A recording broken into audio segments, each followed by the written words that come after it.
নমস্কাৰ।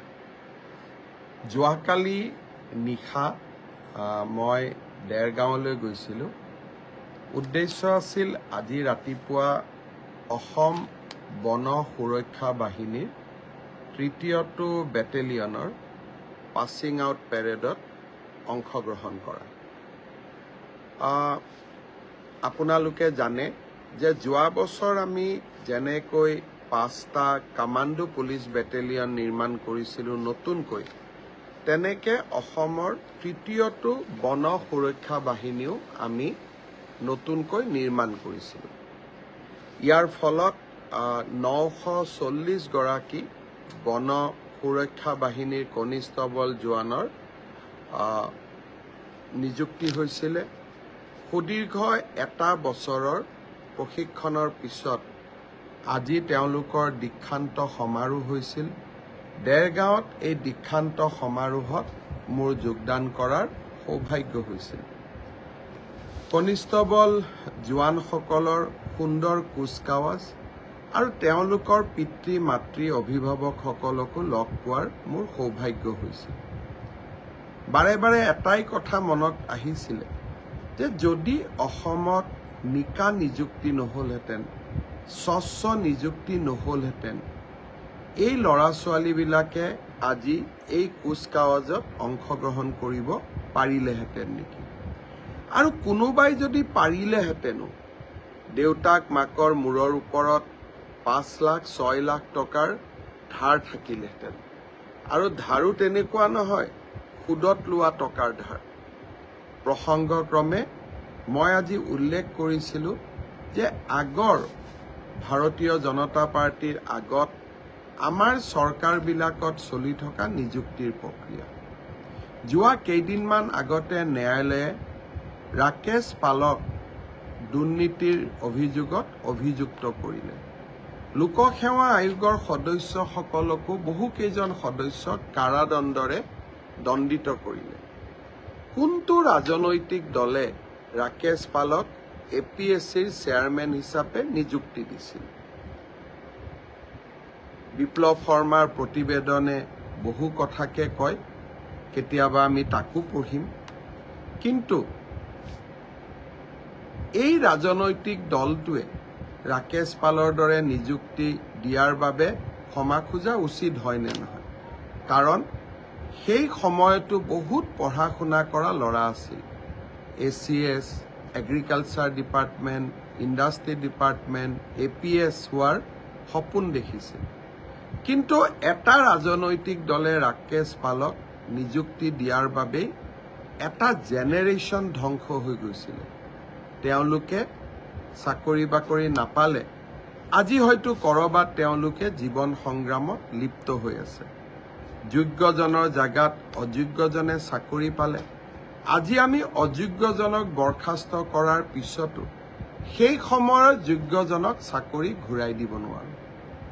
বন সুৰক্ষা বাহিনীৰ কুচকাৱাজত অংশ লৈ আকৌ এবাৰ মই মনতে চিন্তা কৰিছিলোঁ যে অসমৰ মুখ্যমন্ত্ৰী হৈ স্বচ্ছ নিযুক্তিৰ এটা ধাৰা অসমত প্ৰৱৰ্তন কৰিবলৈ নেদেখাজনে মোক সাহস দিছিলে। আৰু সেয়ে আজি 1000 ল'ৰাৰ ছোৱালীৰ যি দুখীয়া ঘৰৰ, একেবাৰে দুখীয়া ঘৰৰ চাকৰি পোৱাৰ সৌভাগ্য আৰু তেওঁলোকৰ দীক্ষান্ত সমাৰোহত তেওঁলোকৰ লগত একেলগে থিয় হোৱাৰো মোৰ সৌভাগ্য হ'ল। এয়াও ৰাজনৈতিক জীৱনৰ এটা প্ৰাপ্তি। ভৱিষ্যতলৈ সদায় মনত ৰাখিম যে আপোনালোকৰ সহযোগত আমি সকলোৱে স্বচ্ছ নিযুক্তিৰ এটা নতুন ধাৰা আমাৰ ৰাজ্যখনত আমি প্ৰৱৰ্তন কৰিব পাৰিছিলোঁ। মই প্ৰায় মিটিঙতে কওঁ, স্বচ্ছ নিযুক্তিত বহুত অপ্ৰিয় হ'ব লাগে। ঘৰ, পৰিয়াল, বন্ধু, আত্মীয় স্বজন কাৰো অনুৰোধ ৰক্ষা কৰিব নোৱাৰা বাবে হয়তো কেতিয়াবা সমাজত অকলশৰীয়াও অনুভৱ কৰিম। মুখ্যমন্ত্ৰীটো সদায় নাথাকো। মুখ্যমন্ত্ৰীৰ পিছত যেতিয়া পৰিয়ালৰ মাজলৈ যাম, পৰিয়ালৰ সদস্যই ক'ব মুখ্যমন্ত্ৰী হৈ থাকোঁতে মোৰ ল'ৰাটোক এটা চাকৰি নিদিলি। বন্ধুৰ ওচৰত গ'লে বন্ধুৱে ক'ব যে মোৰ ঘৰখনক এটা সহায় নকৰিলি। কিন্তু মই ভাবোঁ যে যিসকল এই দুখীয়া ল'ৰা ছোৱালীয়ে আজি চাকৰি বাকৰি পাইছে, তেওঁলোকৰ আশীৰ্বাদতে আমাৰ দিনবোৰ পাৰ হৈ যাব। যোৱা কেইদিনমান আগতে কাজিৰঙাত গৈছিলোঁ। বানপানীৰ সুৰক্ষা আৰু বানপানীৰ পৰা কাজিৰঙাক কেনেকৈ সুৰক্ষা দিব পাৰি তাৰ বিষয়ে আলোচনা কৰিবলৈ। কাজিৰঙাৰ বন সুৰক্ষা বাহিনী আৰু আনসকলে মোক অনুৰোধ কৰিছিল যে 20খন ৰাবাৰ নাওৰ প্ৰয়োজন, যাতে তেওঁলোকে নদী দি গৈ ৰেস্কিউ অপাৰেশ্যন কৰিব পাৰে, বন্যপ্ৰাণীসকলক বানৰ সময়ত সহায় কৰিব পাৰে। অহা কাজিৰঙাত এই সভা 2 মাহ আগতে লৈছিলোঁ। 2 মাহৰ ভিতৰতে আজি আমি কাজিৰঙা কৰ্তৃপক্ষক, কাজিৰঙা অভয়াৰণ্যৰ কৰ্তৃপক্ষক 20খন ৰাবাৰ নাও আজি আমি আনুষ্ঠানিকভাৱে যোগান ধৰিবলৈ সক্ষম হ'লোঁ। কেইদিনমান আগতে হাতীমূৰাত মথাউৰি ভাঙিছিলে। এবাৰ যদি অসমত এটা মথাউৰি ভাঙে, সেই মথাউৰিটো পুনৰ মেৰামতি কৰিবলৈ 1 বছৰ, 2 বছৰ, 3 বছৰৰ প্ৰয়োজন হৈছিল। কেতিয়াবা ৰাইজে আন্দোলনো কৰিবলগীয়া হৈছিল যে আমাৰ মথাউৰিটো আমাক বনাই দিয়ক। এই বছৰ চিপাঝাৰ, মাজুলী, দুলীয়াজান, বোকাখাট আৰু কলিয়াবৰ সমষ্টিৰ হাতীমূৰাত ব্ৰহ্মপুত্ৰৰ মথাউৰি ভাঙিছিল। জলসম্পদ বিভাগক মই কৈছিলোঁ যে ছেপ্টেম্বৰত বানপানীৰ এটা 3য় ৱেভ আহে, তাৰ আগতে যেনে তেনে আমি ভঙা মথাউৰিখিনি মেৰামতি কৰিব লাগিব। আজি মই হাতীমূৰাত গৈছিলোঁ। ডাঙৰ ডাঙৰ জিঅ' টিউবেৰে ইতিমধ্যেই মথাউৰিটো মেৰামতি কৰি পেলোৱা হ'ল। সেই পুনৰভাৱে সজ্জিত মথাউৰিটোত খোজকাঢ়ি সঁচাকৈয়ে আনন্দ অনুভৱ কৰিলোঁ যে এতিয়া অসমে গতানুগতিক চিন্তাৰ পৰা আঁতৰি আহিব পাৰিছে। আমাৰ বাবে এটা সফল আৰু নতুন স্বৰ্ণিম যুগৰ আৰম্ভণি হৈছে। হাতীমূৰাত লগ পোৱা বানপানীৰ মথাউৰি ভঙাৰ দিনাখনো তাত গৈছিলোঁ। ৰাইজ খঙত আছিল। ৰাইজে নিজৰ ভৱিষ্যতক লৈ চিন্তিত হৈ আছিল। আৰু আজি সেই একেখিনি ৰাইজক লগ পালোঁ, মুখত হাঁহি বিৰিঙি আছিল। আকৌ এবাৰ হাতীমূৰাৰ ৰাইজক ধন্যবাদ জনাইছোঁ যে আপোনালোকে অসম চৰকাৰৰ প্ৰতি মৰম আৰু আদৰ ৰাখিলে আমি আপোনালোকৰ কাৰণে এই সৰু কামফেৰা কৰি দিব পাৰিলোঁ। মাজুলীতো মথাউৰি সংলগ্ন হ'ল, টেঙাখাটতো মথাউৰি সংলগ্ন হ'ল, বোকাখাটৰ বংকোৱালতো মথাউৰি সংলগ্ন হ'ল। ক্ষতিগ্ৰস্ত লোকসকলকো ৰিহেবিলিটেশ্যন গ্ৰাণ্ট মই আগষ্ট মাহৰ ভিতৰতেই দিম বুলি সংকল্প লৈছিলোঁ। আজিও মই সেই সংকল্পত অটুট আছোঁ।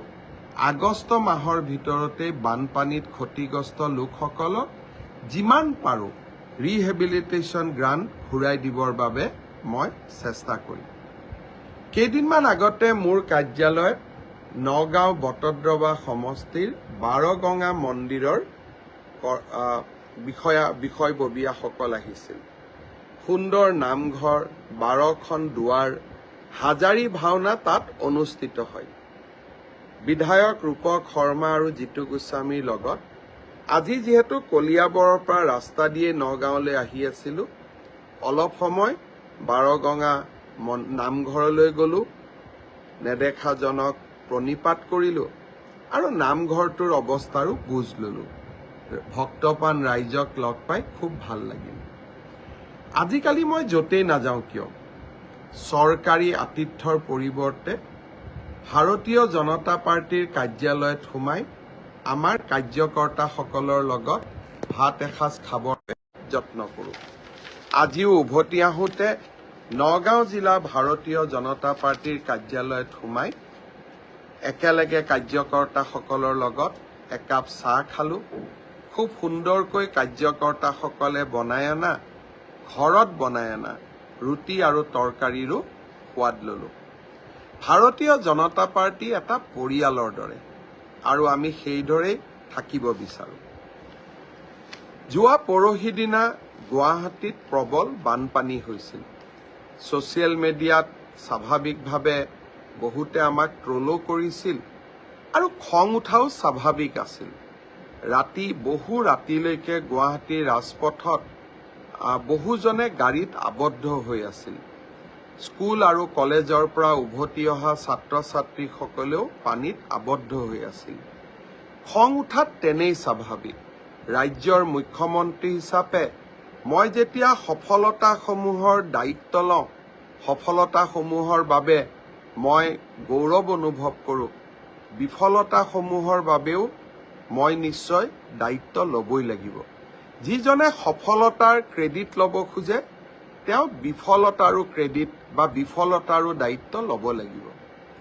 সমস্যা হ'ল গুৱাহাটী মহানগৰী চাৰিওফালে পাহাৰে আবদ্ধ কৰি ৰাখিছে। কোন দিনাখন কোনটো পাহাৰৰ পৰা কিমান পানী নামি আহিব তাৰ হিচাপ আমি কোনেও কৰিব নোৱাৰোঁ। যেতিয়ালৈকে আমি বনোৱা নলা নৰ্দমাৰ পৰিমাণত পানী নামি আহিব তাক আমি নিয়ন্ত্ৰণ কৰিব পাৰোঁ। কিন্তু বছৰৰ এটা দিন বা দুটা দিনত এনেকে বৰষুণ হৈ যায় যে সি আমাৰ নিয়ন্ত্ৰণৰ বাহিৰত যায়। যোৱা পৰহি অকল গুৱাহাটীতে বৰষুণ হোৱা নাছিল। মেঘালয় ৰিভই জিলাতো যথেষ্ট বৰষুণ হৈছিল। ৰিভই আৰু গুৱাহাটীত যোৱা পৰহি যিমান বৰষুণ হৈছিল গোটেই বছৰটোৰ বৰষুণৰ পৰিমাণভাৱে 25% আছিল। মেঘালয়ত খানাপাৰাৰ অঞ্চলটোত উন্নয়ন হৈছে। US কৰি কাটিছে। অলপতে মেডিকেল কলেজ এখন নিৰ্মাণ কৰিম বুলি আৰু মাটি কাটিছে। ফলত যি প্ৰাকৃতিক বাধা আছিলে গুৱাহাটীলৈ পানী অহাৰ, সেই বাধাবিলাক নোহোৱা হৈ গ'ল। মেঘালয়ত বৰষুণ হ'লে নিৰ্মমভাৱে গুৱাহাটীলৈ পানী নামি আহে আৰু গুৱাহাটীৰ বৰষুণটো আছেই। নলা নৰ্দমাসমূহ বহল কৰাৰো উপায় নাই। নলাৰ কাষলৈকেও নিজৰ মাটিতে, চৰকাৰী মাটি নহয়, কনষ্ট্ৰাকশ্যন হৈছে। গুৱাহাটীৰ খালী থকা মাটিবিলাকত মহানগৰীখনৰ ব্যাপক আৰবানাইজেশ্যনৰ লগত লগ লাগি মাটিবোৰ পুতি নেচাৰেল যিবিলাক ৱাটাৰ ষ্ট'ৰেজ আছিল সেইবিলাকো নোহোৱা হৈছে। মই চিন্তা কৰিছোঁ যে কেনেকৈ মেঘালয়ৰ পানী গুৱাহাটীত নহাকৈ আমি দীপৰ বিল আৰু শিলখাকু বিললৈ লৈ যাব পাৰোঁ। বিশেষজ্ঞসকলৰ লগত কথা পাতিছোঁ। 2-3 বছৰ লাগিব, কিন্তু এটা বিশেষ পৰিকল্পনা আমি প্ৰস্তুত কৰিম। কিন্তু মেঘালয়ত যদি খানাপাৰা অঞ্চলটোত বিকাশ হৈয়ে থাকে, পাহাৰ কাটিয়ে থাকে, আমি নাজানো আমি কিমান দূৰলৈ ইয়াক ধৰি ৰাখিব পাৰিম। আজিৰ এটা উদাহৰণ, গুৱাহাটীতো পানী হোৱা নাই, বৰষুণ হোৱা নাই, কিনকিনীয়া বৰষুণ, মেঘালয়তো কিনকিনীয়া বৰষুণ।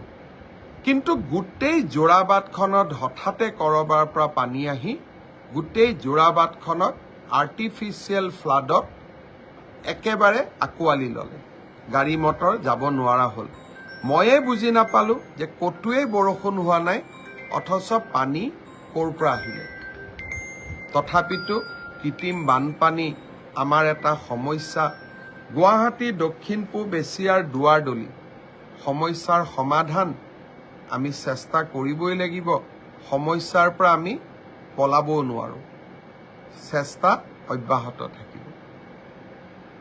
অহাকালি আৰু এটা আনন্দৰ দিন।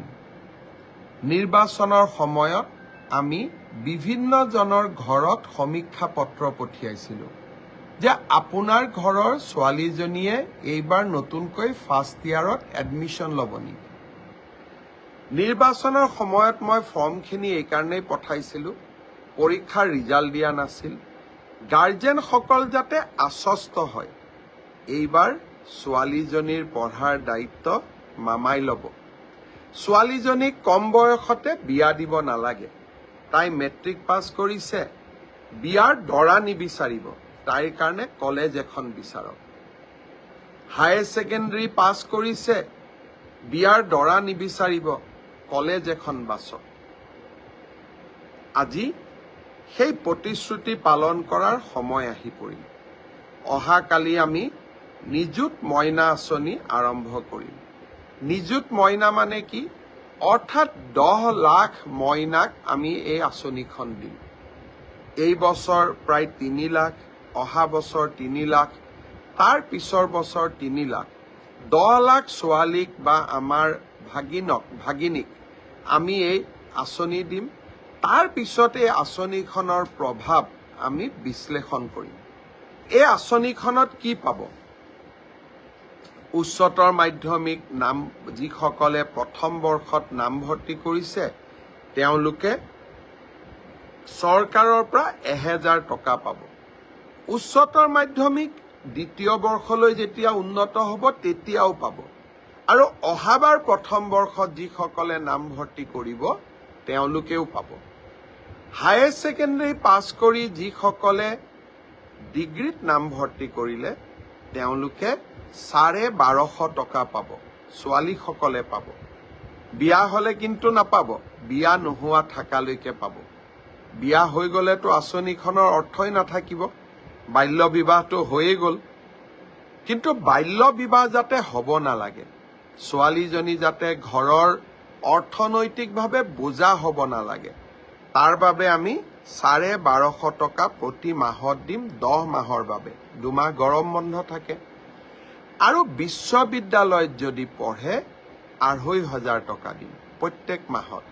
অৱশ্যে বিশ্ববিদ্যালয়ৰ ছাত্ৰীগৰাকী বিবাহিত হ'লেও আমাৰ সমস্যা নাথাকে। অহাকালি নিযুত মইনা আঁচনিৰ আমি প্ৰপত্ৰ বিতৰণ কৰিম। সাংবাদিক মেল এখনো আছে, তাতে আমি গোটেই আঁচনিখনৰ বিষয়ে বুজাই দিম। মই অসমৰ প্ৰথম বৰ্ষত নামভৰ্তি কৰা সমূহ ভাগিনীক, কন্যা সন্তানসকলক নিযুত মইনাৰ ফৰ্মখন সোনকালে পূৰণ কৰি দিবলৈ আহ্বান জনাম। যিমানে আপোনালোকে সোনকালে ফৰ্মখন ফিল আপ কৰি দিব, ময়ো সিমানে টকাকেইটা বেংকলৈ পঠাব পাৰিম। 10 অক্টোবৰৰ দিনা প্ৰথম কিস্তি পঠাবৰ বাবে মই মনত ভাবি আছো। যদিহে আপোনালোকৰ পৰা, ভাগিনীহঁতৰ পৰা সহায় আৰু সহযোগিতা পাওঁ। কলেজৰ অধ্যক্ষসকলেও সহযোগিতা কৰিব লাগিব। হায়াৰ ছেকেণ্ডেৰী ছেকেণ্ড ইয়াৰত পঢ়া ছোৱালীসকলক মই এতিয়াই কওঁ, অহাবাৰ যেতিয়া তোমালোকে ডিগ্ৰী ফাৰ্ষ্ট ইয়াৰত নাম লগাবা বা ডিগ্ৰী থাৰ্ড ইয়াৰত পঢ়ি থকা ছোৱালীসকলক কম, অহাবাৰ যেতিয়া আপোনালোকে পোষ্ট গ্ৰেজুৱেটত নাম লগাব, আপোনালোকেও এই আঁচনিৰ সমভাগী হ'ব।